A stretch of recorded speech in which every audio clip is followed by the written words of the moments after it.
Okay, so what we're going to start off with then is a bit of review.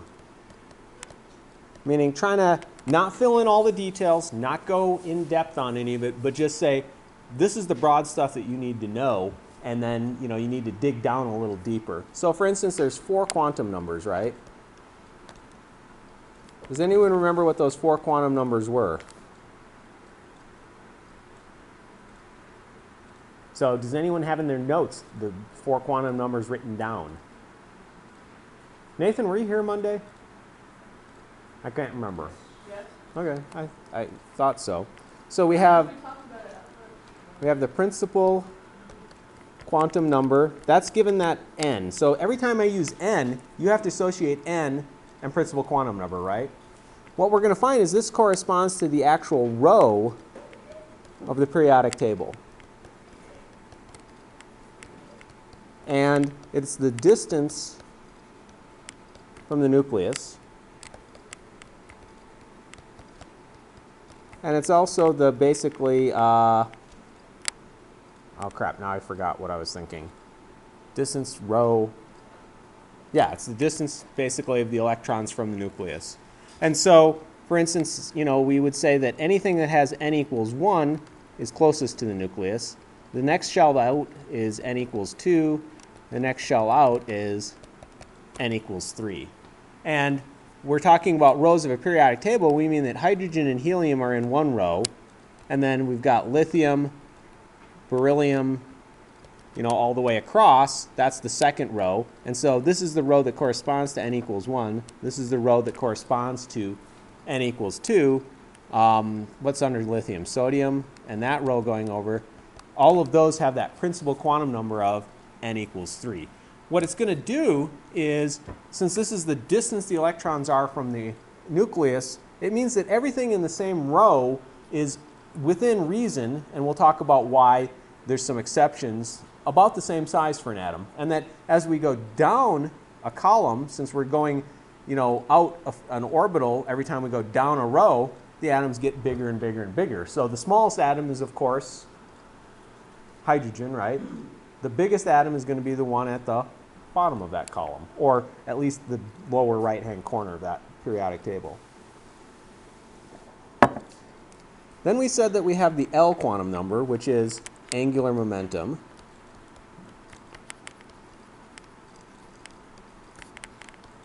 And we gave that the symbol L. So every time you see L, you should be thinking angular momentum quantum number. And what we said is that it has values of 0, 1, 2, up to n minus 1. So it always has to be less than n. And what that does is that's what gives us sort of that funky shape of the periodic table, meaning we can't get a p orbital, we can't get the second set of orbitals until the second row of the periodic table. We can't get the d orbitals until we're down a few more rows. So we've got that. And then what we said is that if L equals 0, that corresponded to what we call an s orbital. And that meant it's spherical in shape. If L equals 1, we said that that's what we are going to call a p orbital.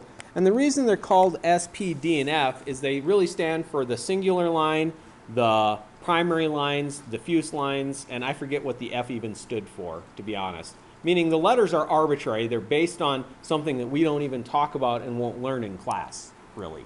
So I got to be honest, it's almost a memorization thing. Those are the ones that are dumbbells. We said L equals 2 is what we are responsible for d orbitals. That's equal to the 4-leaf clover, plus we had the one special one. And we won't worry too much about the special one. And then I ran out of room, but L equals 3 is what we call the f orbitals. And that's got 6 lobes. And again, we're not going to worry about these ever, meaning you can't draw them, you can't do much with them because they get complicated. And what that corresponds to on the periodic table then, so kind of continue this trend, here's our periodic table column, is the S1s are these first 2 columns on the periodic table. This is what we call the S section. Then the way we order the periodic table, these are ones that have electrons in those d orbitals. Then there's the p orbitals. And then we said that the lanthanides and the actinoids down here, those are our elements that have things in f orbitals. And there probably is a picture of this in your book. It's one of those things that is in almost every book. And so it's nice to maybe, I'll make a reference if I can find it. Yeah, this is basically figure 5.18. It basically is the link between quantum mechanics and the periodic table. Perfect, excellent figure. I think, to me, it helps me make a lot of sense of what everything is. So I've got s, p, d, and f orbitals. That's just simply describing the shape or where the electrons are confined in space. Then we said we had the third quantum number, which was the magnetic quantum number. Magnetic quantum number. We gave that the symbol m sub l. And the magnetic quantum number was the one that had values of 0, plus or minus 1, plus or minus 2, all the way up to plus or minus L. And so what that meant is that if L equals 0, then m sub L can only have the value of 0. And that is why there is only one s orbital.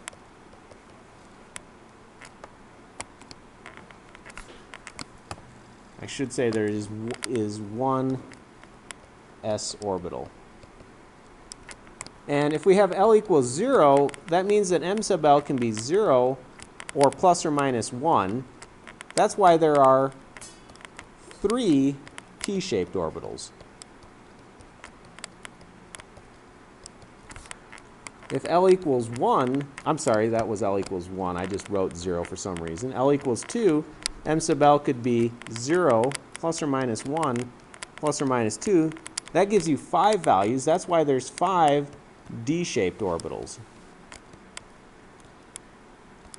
And then if L is equal to 3, that means m sub L is 0, plus or minus 1, plus or minus 2, plus or minus 3. That gives me 7 different shapes, so that's why there are 7 F-shaped orbitals. And so notice that what this corresponds to is the width of the S, P, D, and F blocks on the periodic table. Meaning the S block is too wide. It's just the, for instance, lithium and beryllium columns, right? The D orbitals, that's that center block, that's actually 10 elements wide. And then the P block, and I kind of reversed these, that is 6 elements wide. And the F block is, of course, 14. So if we go back to that picture, this is 2. This section is 6 wide. This section in here is 10 wide. And this section in here is 14 elements wide. 2 times 7 is 14. 2 times 5 is 10. 2 times 3 is 6. And 2 times 1 shaped s orbital is 2. So quantum mechanics very neatly predicts the different shapes, or the reason why the columns are kind of different widths in the periodic table. You guys okay with that? I mean, really, if I'm just talking to a blank wall, we'll try to go and come up with an alternate way to think about it, or rephrase something so it makes more sense. But if I get no feedback, well, I just keep going, I guess. And so the last quantum number was that m sub s quantum number. And that stood for the spin or magnetic spin. And that really just had 2 values, plus 1/2 and minus 1/2. And what that really says is that there's 2 electrons in each orbital. So for instance, if I have a s orbital, that means there's 1 orbital times 2 electrons, and that's why that column is 2 wide. Or p orbital, there's 3 orbits times 2 electrons. That gives you that 6 wide. Or in the D, there's 5 orbits. Each one can have 2 electrons in it. That makes that 10 wide. And of course, F is 7 orbits times 2 electrons leads to 14 wide. And so notice that this SP, D, and F part is coming from the L quantum number. The number of orbits is coming from the M sub L quantum number. And the number of electrons that reside in those orbits is basically coming from the multiplication of our M sub S, like times the M sub L quantum numbers, to give us how many electrons can be in each area around an atom.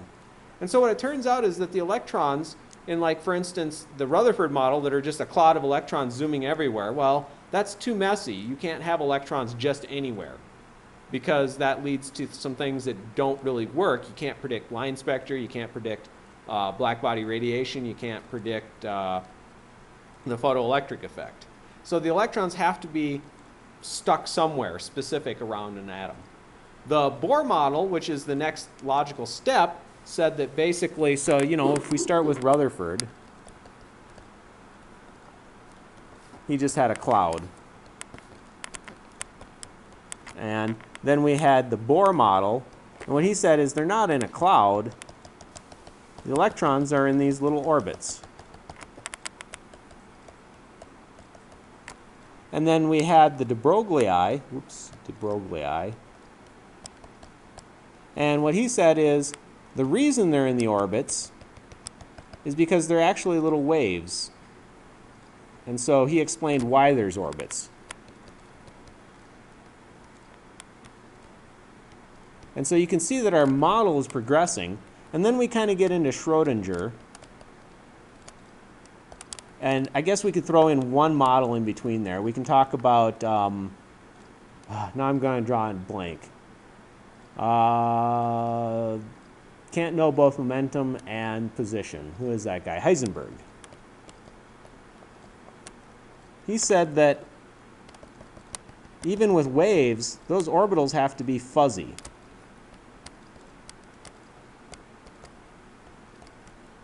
Because we don't know position and momentum. And then the last person to make a model, if we kind of keep going across, I'll put it down, so you know it goes like this, like this, like this, and then like this, is Schrodinger. And he says that we have to use a statistical model.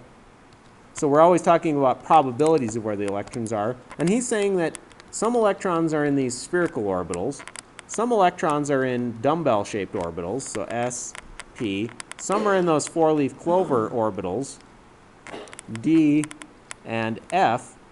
We're not going to draw. F, J can't draw.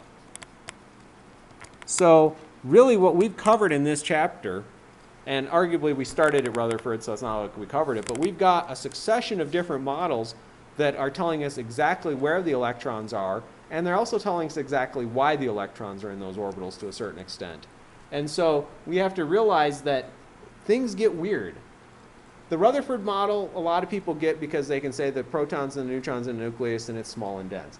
Most people can get the Bohr model because it kind of makes sense that they're in orbitals. And in fact, a lot of times we draw things in terms of the Bohr model because it's a good simplification. It gets things right a lot.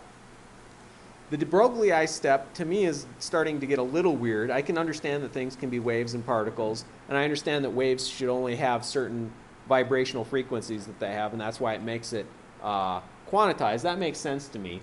Heisenberg, I got to be honest, I'm not sure I understand why we can't know two things at once. I know where the car is, and I know how fast the car is going, but I guess I can actually take an abstraction and say, okay, if it's something that's really small, going really fast, maybe I can't know both of them, you know, perfectly. You know, it'd be like saying, okay, so you've got something going the speed of light. Can you point to where that photon of light is at any given second? It's a little hard, right? Nathan, do you have a question? I was going to say that it's because on that scale where it's the act of finding the location of changes. Exactly. So the idea is that the act of observing affects the system, and so you can't know both parts. The act of observing a car doesn't really change the car, right? But in order to figure out where a photon is or an electron or something like that, you actually have to, it's kind of like you almost have to reach out and touch it, and by touching it, you've now changed either its direction or its momentum. So yeah, and then Schrodinger says, okay, well, since we can't predict these things and we have to have a model that statistically looks at things, and we can do a whole bunch of complicated mathematics that is way over my head. We need a computer to do it. We come down to all of these funky shapes. And the nice thing is we don't have to worry about the nitty-gritty details in the model. We just have to understand that there's 4 quantum numbers. They describe 4 different aspects of the electron, and that they describe or give us the shape of the periodic table. And if we're okay with that, then that's all we need to know about the Schrodinger model. So we've got the shapes of orbitals. I really do recommend reading the book. I mean, it's got, your book is, one of the reasons I picked it is I thought the chapter 5 was really good for going through all of those different things and kind of explaining them. And so, how many people have read the book? Okay, well, I shouldn't say read the book, but read chapter 5. Yeah, see, you know, if you're not getting the lectures and it's not making sense and you're struggling with the homework, you've got 2 choices. You can either read the book, you can Google up a bunch of stuff, actually maybe 3 choices. You can come and ask me during my office hours, but you've got to do something.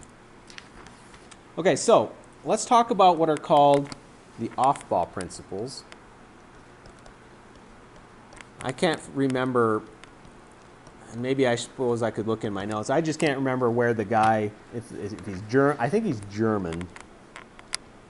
Looks like a German name to me. And what he said is that electrons obey rules for sort of being in orbitals.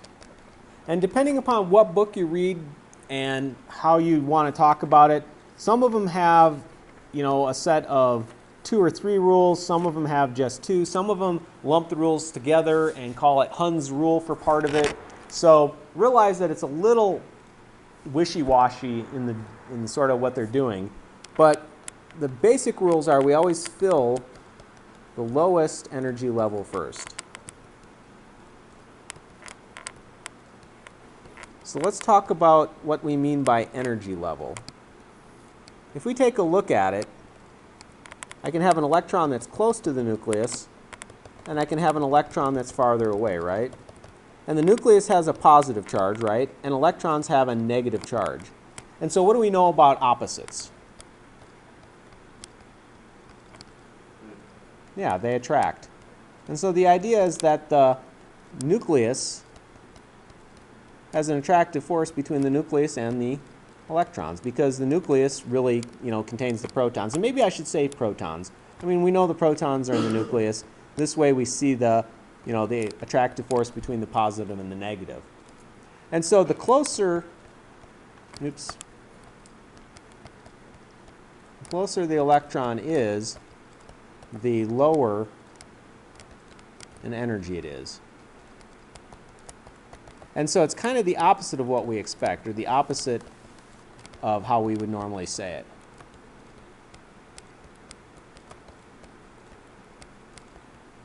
And what I mean by that is, if I have this electron here and I want to remove it versus I have an electron that's further out, this one's hard to remove. And so we say, therefore, it's in a lower energy level.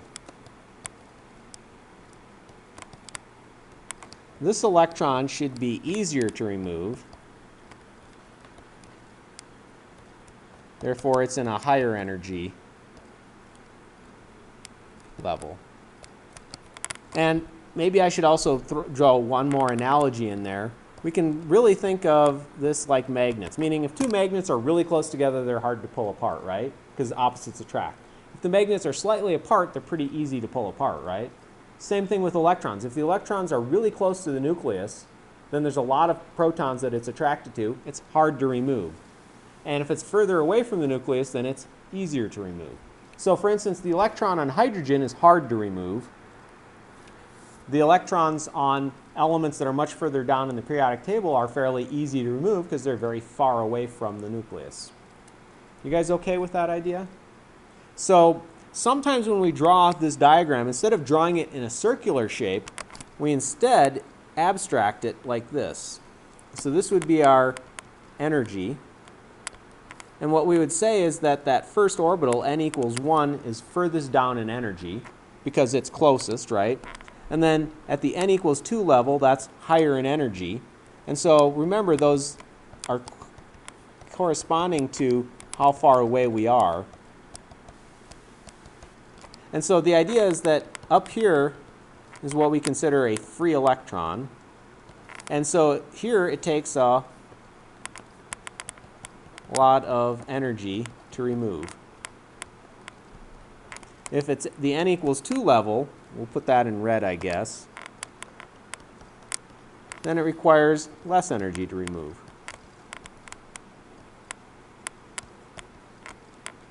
So what that Offball principle is basically saying is that electrons want to have the lowest energy possible.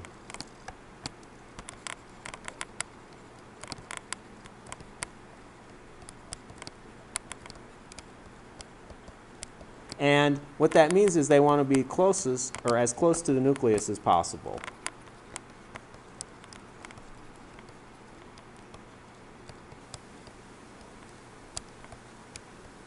It makes sense. If you have two magnets, they want to be as close together as they possibly can, right?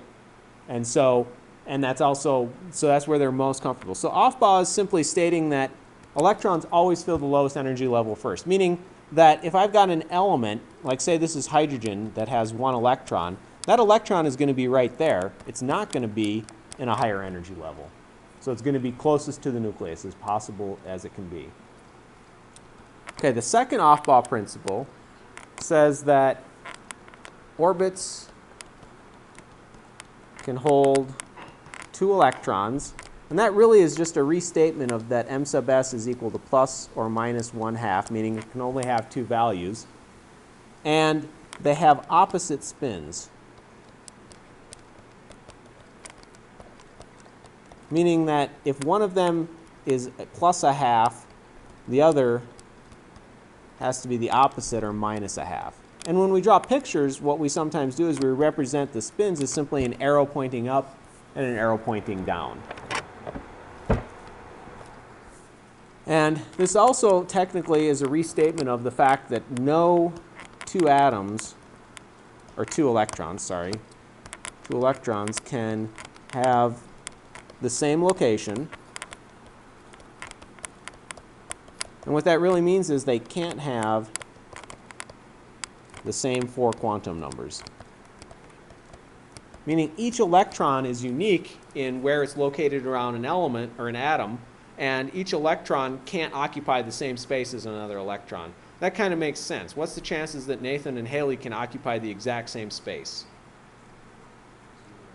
0, right? And in fact, Haley and Nathan are like both electrons, right? So we know that they don't even really want to necessarily be around each other.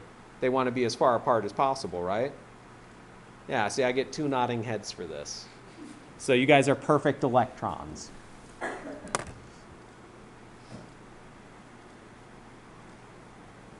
Now, usually if I have a couple in class, we talk about the protons and electrons being attracted to each other, and one of them gets to be a proton and one gets to be an electron. But I think we only have electrons in this class.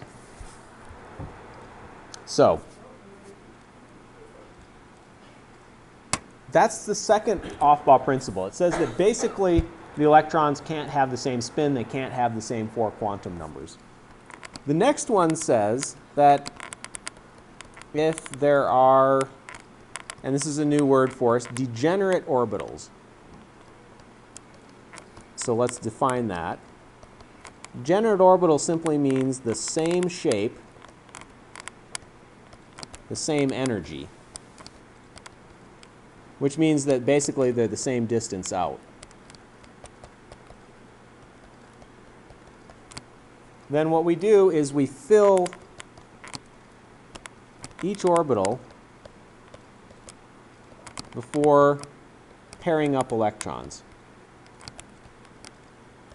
And what this really refers to, for instance, is when we get to the p orbitals, I've got this orbital, I've got that orbital, and then, well, actually here, let's draw better pictures. So here's my 3D pictures. B and A. So I've got one set of orbitals that are around the x-axis, right? So this we can call the px orbitals. See, I'm not totally without skills, but not too many. Then we've got, this can be our y orbital, so this is going to be py. And then I can have electrons in my pz orbital. Does that actually look pretty good? I'm amazed. That's like the best looking orbitals I've ever drawn. And so what we're saying is that if I have an electron, that it's going to go in this orbital first, and then it's going to fill a different orbital, then it's going to fill that orbital, and then finally it's going to go back and pair up, which kind of makes sense, right? Because they don't want to pair up until they have to. It would be kind of like if I had a hotel, right? And it's got 4 rooms in it. Well, actually, it's got 3 rooms in it, right? So let's say this. We're taking a class trip, right? We have a hotel. It's got 3 rooms. Well, Zach's going to take the first room, right? Nathan's going to take the second room. Haley's going to take the third room. Because Nathan's like, well, if I room with Zach, he snores, so I don't want to be with him. Haley's like, I definitely don't want to be with Nathan. He smells. And no one's going to pair up until they have to. Now, poor Gabe here, he suddenly is the 4th electron.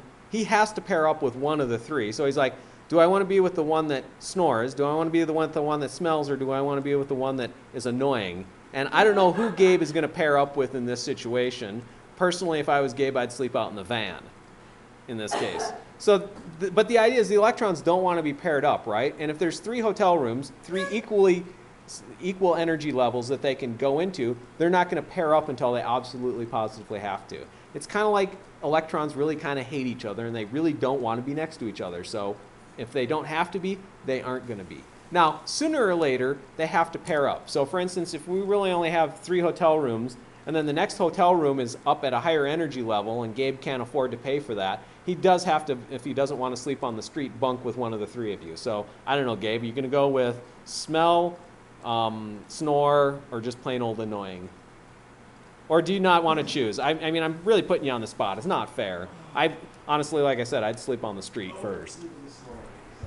Yeah, snoring sucks. Smelling sucks pretty bad too. But, you know, if you're with Haley, you're not going to get any sleep because she's not going to shut up. So, you know, she's annoying. So I really, it's a lose-lose-lose situation.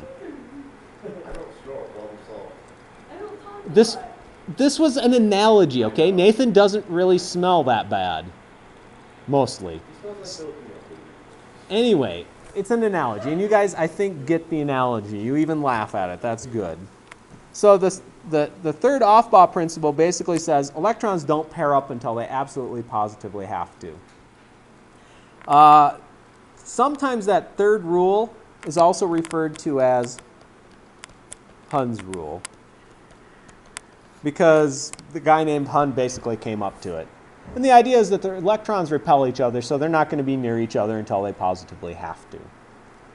So what this allows us to do is it allows us to take every element on the periodic table and give it a unique set of quantum numbers and a unique electron configuration. It's why every element, or part of the reason why every element is different. Certainly we said in the past that every element is different simply because that has a different number of protons, right? But it also implies that elements are different because they have different number of electrons, and that somehow, and this is where, again, we do not want to get into mathematics, the number of protons is also determining the distribution of where the electrons are around the element, and so it's really giving the element its basic shape, and the electrons are just filling it in. So, we need to have some nomenclature. And the nomenclature we're going to have is twofold. Nomenclature. We're going to use shorthand notation, where we refer to the orbitals, for instance, as 1s, 2s, 2p, 3s, 3p, 3d, and so on. And what this tells me is the n quantum number. And so that really is just the distance from the nucleus. It's also, remember, the row in the periodic table. The s and the p's, so p's, s's, and of course the d parts, are telling us the shape of the orbital. And it's really telling us what the L quantum number is. And then in this nomenclature, we ignore both the m sub L and kind of the m sub S quantum number. Meaning instead what we simply say is how many electrons are in each orbital. And the reason for that is because from a basic standpoint, we can't tell the difference between px, py, and pz. If I had one electron in a p orbital, I could not tell you whether it's in the x, y, or z orbital. And then the second, and so that means I can't tell you what m sub L quantum number it has. And then also I can't tell you, or really it's unimportant for what we do in class, can't tell you whether it's m sub S plus a half or m sub S minus a half. And so who cares? I'm simply going to say I have 2 electrons in that orbital. I can put 2 electrons in that orbital. I can put up to 6 in that, 2 in that, 6 in that, 10 in that. And so this just tells me the number of electrons in the orbitals, not where they are. So one notation is using the 1s, 2s, 2p, 3s notation. That is honestly sometimes my favorite one, simply because it is the most compact and probably we're going to use it the most. So you really need to know what all 3 of those numbers are. You really have to have a corresponding picture to, physically what it's kind of describing about the atom. The other way is sort of this box or line model. I had a hard time making lines before, and so I made everything in boxes. What it really says is that I can say here's the 1s orbital, here's my 2s orbital, here's my 2p orbital. And what it does is it draws lines. So notice that there's, oops, I should put this in the middle because it's all 3 of them. So what it's really saying is that now I've got lines and I'm going to represent my electrons by either having spins up or spins pointing down. And the reason why this model is preferred sometimes is it allows us to quickly see how many aligned and unaligned spins we have in these orbitals. And it also is probably the easiest way to view and think about the 2 theories that come after this. Now, we won't cover those theories in this chapter. We'll save that for chapter 6. But it allows us to, it's the basis for the pictures of that. And so the arrows up and down represent electrons with, if it's up, it's m sub S plus a half. If it's down, m sub S is minus a half. So we have to have a good picture in viewing this. So if we're building our periodic table, what we should recognize is that hydrogen has the configuration 1s1, or it really simply has 1 electron in that first orbital. And whether we show that first electron pointing up or pointing down doesn't matter. For instance, your book by default always draws the first one down. My other book by default always draws the first one up. I learned by default to draw it up, so I tend to draw it up. But you really can't tell, right? Meaning that's the same as if I draw it with one pointing down. Because again, we can't tell whether it's got an m sub S value of a half or m sub S value of a minus half. And if we think about this in terms of quantum numbers, that means that it simply has got, it's in the first orbital, and it has quantum numbers like this. So this is simply telling me n equals 1. This is telling me the shape. This is telling me the orientation. And in this case, there's only one orientation for a sphere, and that's telling me the magnetic quantum number. So it's really saying I've got 1 electron in a sphere. So right there, I drew or wrote up 4 different ways to think about all this, right? And so realize that you have to be able to convert between these 4 thought processes, or 4 different ways to view things, depending upon what we're talking about. Second element is helium. It has 2 electrons, so that electron can still fit in that s orbital. So that's the same thing as doing this. But what do you notice about that second electron? We now know it has the opposite spin, right? Does that make sense or not? Yes, no? And if I'm thinking about that in terms of quantum numbers, that's simply saying it's still in the first orbital, and one of the electrons has that for its quantum number. The other one has the same thing, it just has the opposite spin, Or what I'm simply saying is that I've got a sphere, and now I've got 2 electrons around that sphere. And then we start getting into, after hydrogen and helium, we've got lithium. That has 3 electrons. That has 1s2, 2s1. So this orbital is full now. And our next orbital is the 2s orbital. And so we can draw that like this. First orbital is full. Second orbital only has 1 electron. And what that's saying is that the 3 electrons have quantum numbers like this for the first 2, meaning they don't change. Oops, I got an extra 0 in there. And it's saying that that third electron is now in a higher shell, and it has that set of quantum numbers. And so what this is drawing as a picture for lithium is lithium now has 2 orbitals.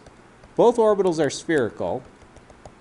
It's got 2 electrons in the first orbital and 1 electron in the second orbital.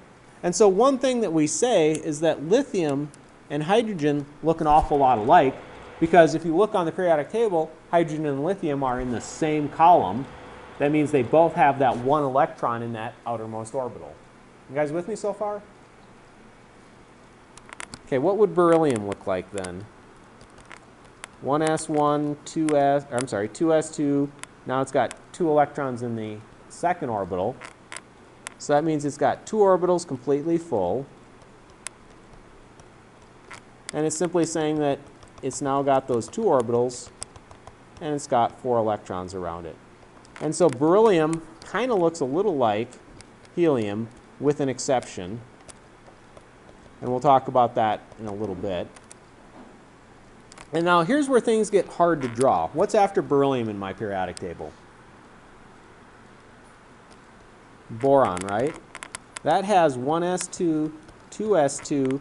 Now I'm running out of s. I don't have s orbitals next. I have p orbitals. So I've got something that looks like this. And then I've got 3 p orbitals. And so I've got these all paired up. And that's just got 1 lone electron.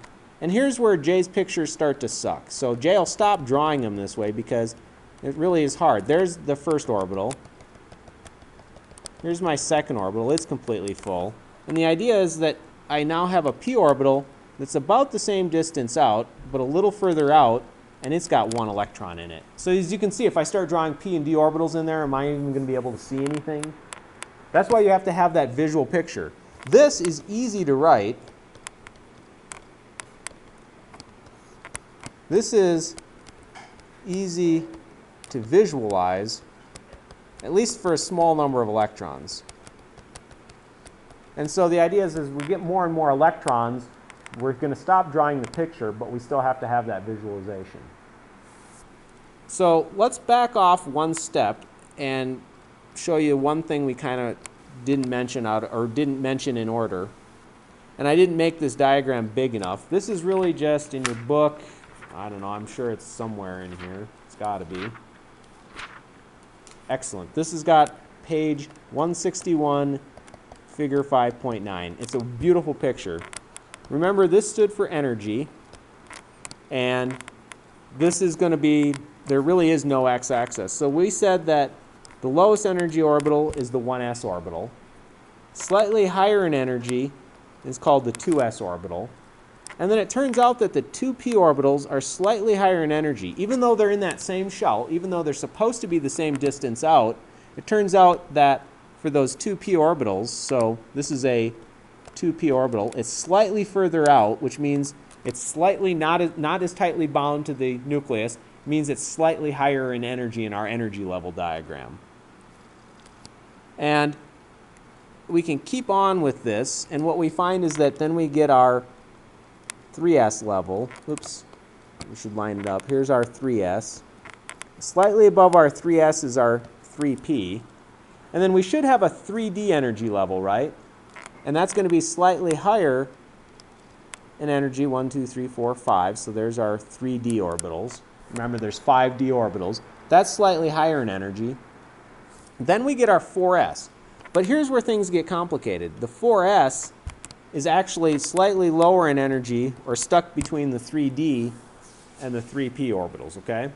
And so the way the orbits start staggering, as we get more and more orbitals, they start getting closer and closer in energy, and they start kind of going out of order. So higher in energy is complicated because the orbitals are close together. They have similar energy, and they mix, kind of. So the order gets mixed up. So there's a couple tricks to remembering the order they go in. One is to look at the shape of the periodic table. That's figure, gosh, which one was that? That was the figure 5.18 in your book. It's kind of far from the other figure, but you can kind of use it. That'll help you figure out what order the orbitals are filled in. Or the other way that I've always seen done is you draw, let's see, I got to make sure I draw this little stupid chart right because I'm going to screw it up if I'm not careful. Yeah, we go 1s. This one I don't like because it's too easy to screw up. It's called the diagonal method, meaning we fill the 1s orbital first, we fill the 2s orbital second, and so our filling orbital is 1s, 2s. Then it goes 2p, 3s. But then notice it goes 3p, 4s. Then it goes 4s, 4p, 4d, 4f. Then it goes 3d, 4p. And then we've got our 5s's down here. Notice that that goes through the 5s. And so the order gets mixed up. So you can memorize it by looking at the kind of that diagonal chart, or also recognize that if you look at the periodic table, and I'll kind of try to sketch it a little closer to reality than I do in the past. So here's a row. There's a row like this, a row like, oops, I can't draw the line across because that'll get confusing. There's a row like this, there's a row like this, a row like this, and it goes like this. Well, notice here's 1s, 2s, oops, 1s. So here's the first row, that's our 1s. The second row has both a 1s orbital, then it's got a, or 2s, sorry, 2s, 2p. Then we go 3s, 3p. Then we go 4s, 3d. So the d orbital's lag by 1. So then we've got our 3d, and then of course we've got our 4p over here because it's our fourth row down. Then if we keep going across, we've got our 5s, our 4d, right? Make sure I get this right, because gosh knows drawing the periodic table from memory is not the best thing in the world Jay's ever thought of. We've got our 4d, then we've got our 5p, and then here's where it gets a little tough to see depending upon the periodic table. Most periodic tables show a little block there, and what that really means is that you have to go down here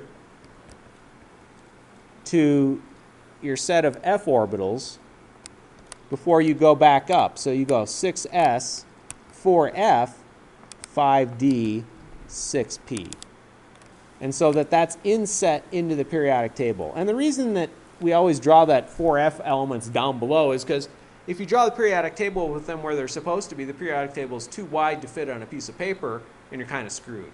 So you have to fit the periodic table on by kind of abstracting those down. And so if you look at the filling levels as you go across the periodic table, it's just 1s, 2s, 2p, 3s, 3p, 4s, 3d, 4p. So if you can remember what parts the periodic table is, then you can also remember the filling order. So if you notice, it goes 5s, 4d, 5p, 6s, 4f, 5d. And so this whole page here and this picture here are the same thing. So recognize that we're showing information in a lot of different ways. And until you start playing with it, until you start going from one to the other, you don't really get it. Meaning that, for instance, it's like learning a language. You can sit and study Spanish in a book all you want. How likely are you to speak Spanish very well? Now, if you listen to tapes and do it that way, now it's better, right? You can actually at least hear the pronunciation of the words and maybe work on your own pronunciation. But they say you don't really learn a language until you got to go and live in it. And so the best way to learn Spanish is simply to move to Mexico or Spain or something like that. And they call it immersion. And so recognize that until you actually start using all this stuff, until you start doing the homework, until you start reading the book and putting the parts together and using it to do things, it is just like a foreign language. And it is all new. It's all just random symbols until you start making meaning of it in your own brain and making pictures of it in your own brain. So kind of work on that as you're going through the homework. So we're going through, and again, I'm filling in these electron orbitals. And so notice that's why I go 1s, 2s, 2p, because remember, Offball says I have to fill them from the lowest energy level to the highest. Well, what we're really saying is that, I start filling like this. And then here I can't pair them up until I have to. Then I start pairing them up. Then I start going to the next higher energy level. And so again, I could draw this chart right here along with what I've been drawing for hydrogen, helium, beryllium, boron. That's just one more way to look at it. But again, this is the easiest to write, and in the end, it's the one we use the most. So what about carbon? How many electrons does carbon have? Someone help me out here. So I've got a 1s orbital that's going to be full. I've got a 2s orbital that's full. Then I've got my 2p orbitals. And then where do I put that that last electron in carbon? Well, I got a lot of different choices, meaning I could pair it up. I could put it by itself. I could put it with different directions. But what the off-ball principles say is that, remember, degenerate energy level, they go in separate orbitals until you have to pair them up.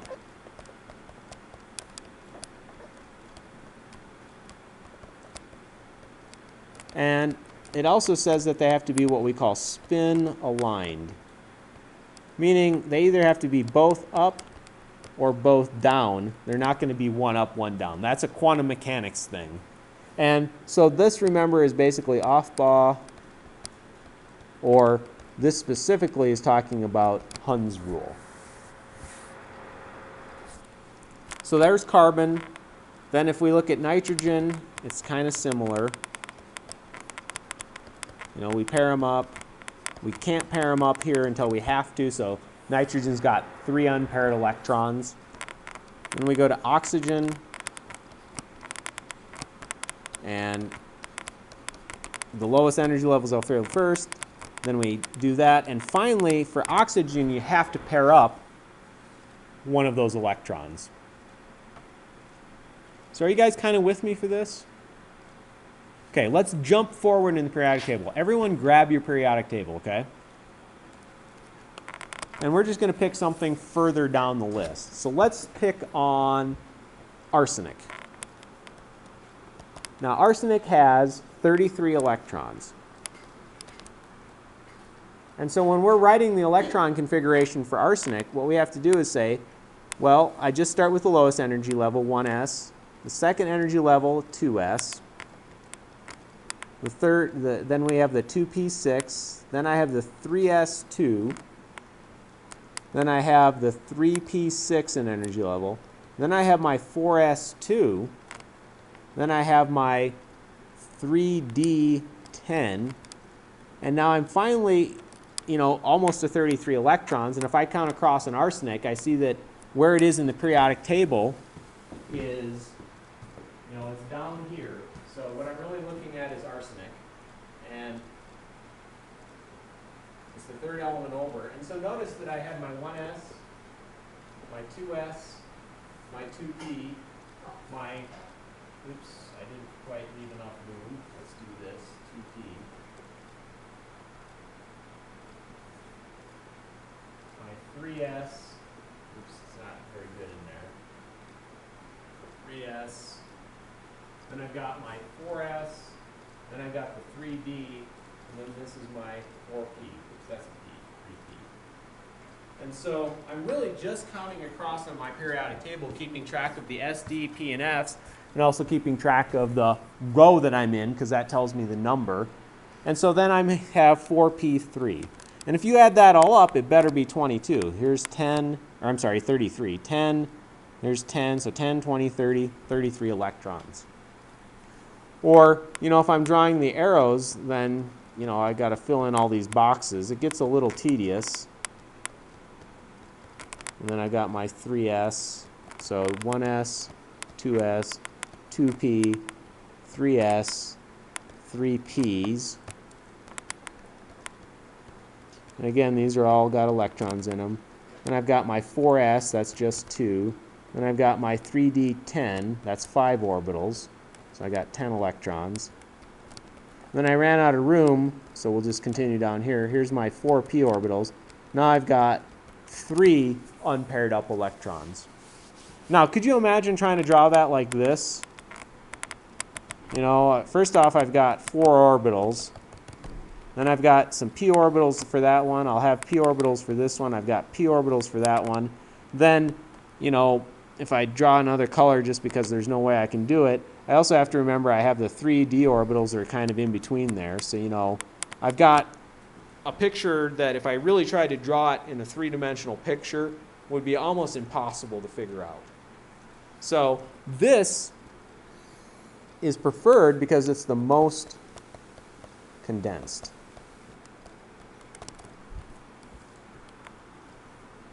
And there's one more level of abstraction that we can use. We can also point out that if you look at it all the way up to here, I have completely filled orbitals, meaning I've got s and p orbitals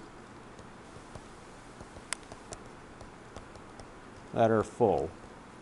And what that means is that corresponds to, for instance, the element argon, if you look on the periodic table. And so sometimes what we can do as a shortcut is we can say, let's start at argon, realize that I've got some electrons in the 4s2, I've got electrons in the 3d10, and I've got electrons in the 4p3. And so this is like a shortcut for writing it. So either answer is good. It's probably practice for you guys to not use the shortcuts because you just need to get practice doing it all. But if you want to use the shortcut method, the idea is that you start at the nearest noble gas. So also notice that this is simply a noble gas. And we'll talk about why noble gases are important, why they're where you want to start off at, so that probably tomorrow, or Friday, I mean. So here's the trick. For the rest of the week, today we should have had homeworks 5A, B, and C due. And so tomorrow's Thursday. We are either going to do lab or lecture. It sort of depends on our plumbing. The idea is that we're not supposed to use or put any water down the drains today, so so that they can go scout them out and like run a little probe down there and take pictures. And so if we don't have water in the building on Thursday, we may just lecture and hope they fix it by Friday. Or if it sounds like they're not going to fix it before the weekend, then what we might do is we'll just make sure that when we dump solutions in water, we just have a couple 5-gallon pails to store all the water in. And so we'll see. Friday, of course, we're going to lecture. So Friday we have homework. We should be able to do 5D. And can we do all of 5E? You should be able to do 5E. And so, you know, pace yourself for that. Let's see. I don't think we have any labs due because you guys already turned in all of those before we took the test on it all for reactions. So really that's what's due for this week and the rest of the week. As a side note, my office hours today, since we don't have water in the building or we're not supposed to use the sinks, I'm going to be in Striegel from 1 to 3. And then I might be here from 3 to whenever, I don't know. And I might be back in the evening if people, you know, really need or can't make those other office hours. The reason I say I might be here at 3 o'clock is someone's supposed to come in and make a lab today at 3 o'clock, but since I don't see them here in class, I don't know if they're going to make the lab up. And, you know, if no one's here at 3 and no one wants to ask questions, I'll go and enjoy the sunlight and come back in the evening when it's dark out and crappy and cold. So that's it for me. What I really recommend people do to get caught up and try to make sense of this is